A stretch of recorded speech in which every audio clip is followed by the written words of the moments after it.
Hey everyone, Avalon here. I haven't made a video in a while. This is just a quick check-in.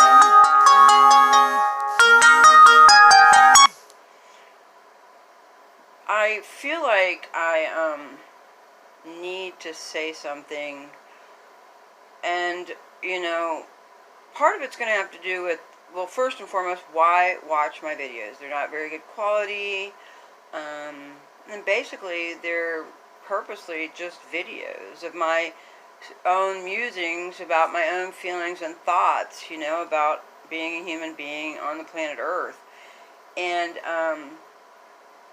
so whoever are my subscribers, thank you very much. I mean, I hope what I have to say is somewhat entertaining, or at least somewhat thought-provoking, and that's the whole purpose, is that, one, we all have something to share.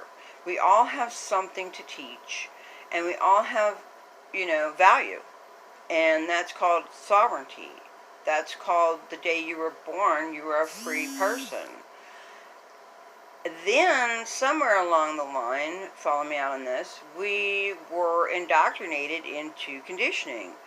I had a friend once say to me, "Hey Heather, did you know that once upon a time there were some, human beings that used to eat other human beings?" And, quite frankly, that would seem normal because they probably are not indoctrinated into a society that told them that, that might make them sick with disease, or that it could, in this particular situation, we're going to talk about three things.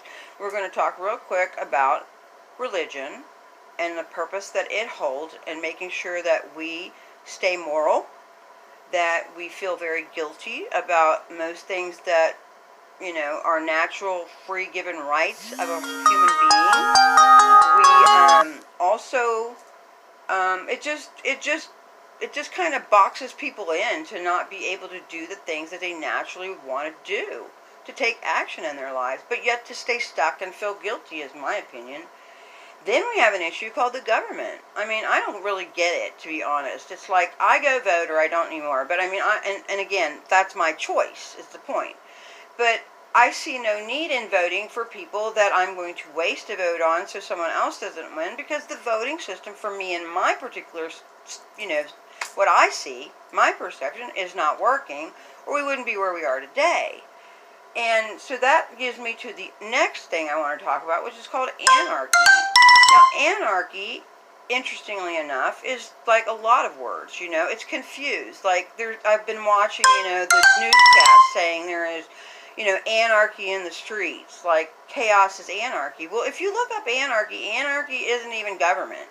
Anarchy isn't even chaos. Anarchy is not even about, anybody that is in charge of anything. We're all teachers, and we're all people that are free people, and we take care of each other, and through medical or whatever the hay, food, no one goes without shelter, and there are no hierarchies, meaning there's no one richer or above anybody. We're just all kind of even. Now, that's not for everybody, but it's the way I grew up. And so I was also raised on a commune called the farm. And why do I bring that up? Well, because it was a farm. There are no labels. Think of all the labels we have these days to confuse us, to distract us, to divide us.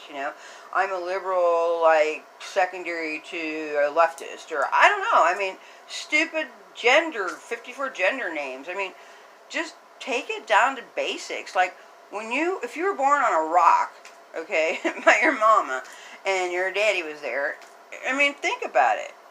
I mean, you would have probably been born without problems, right? And you were born free, except for maybe to run from animals, and you had family, hopefully, to protect you.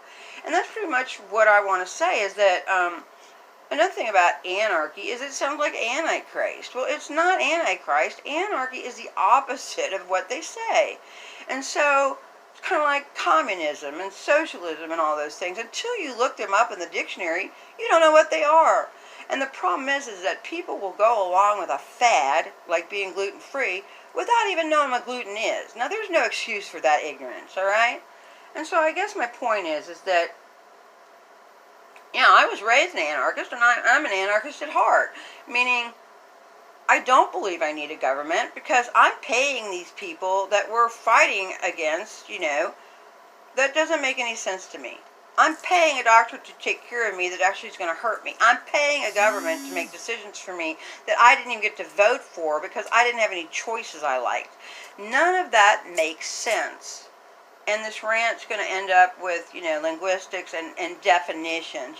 Basically, cognitive dissonance means basically what you're seeing and what you're being told about something, and it's not adding up. For instance, you know, like everything we just talked about, anarchy and anarchy in the streets. If we were having anarchy in the streets, everybody would be eating, there'd be music, we'd be taking care of each other, everybody would have shelter, and instead of it, it has nothing to do with chaos. It has only to do with the absence of hierarchy, the absence of government, and without that, there'd be really no politics except for within, the group of folks that wanted to come up with simple agreements to get along and take care of each other. And it's very simple, and I think that's the problem. So I guess I just wanted to get that out because, like, I'm already set to where if somebody tells me to go in my house for another COVID-19 quarantine, it's not a lockdown, we're not in prison, it's a quarantine, I'm not going to do it. And I need to start doing what I feel sane, and I encourage every one of you too to ask yourself if you're willing to go back in and give up your life for a virus that may or may not even hurt people, because safe distancing around the riots and stuff, apparently I've not heard of any of those people dying of COVID-19 yet, or their families. There we go again. So I'm going to end it at that. Take care and peace.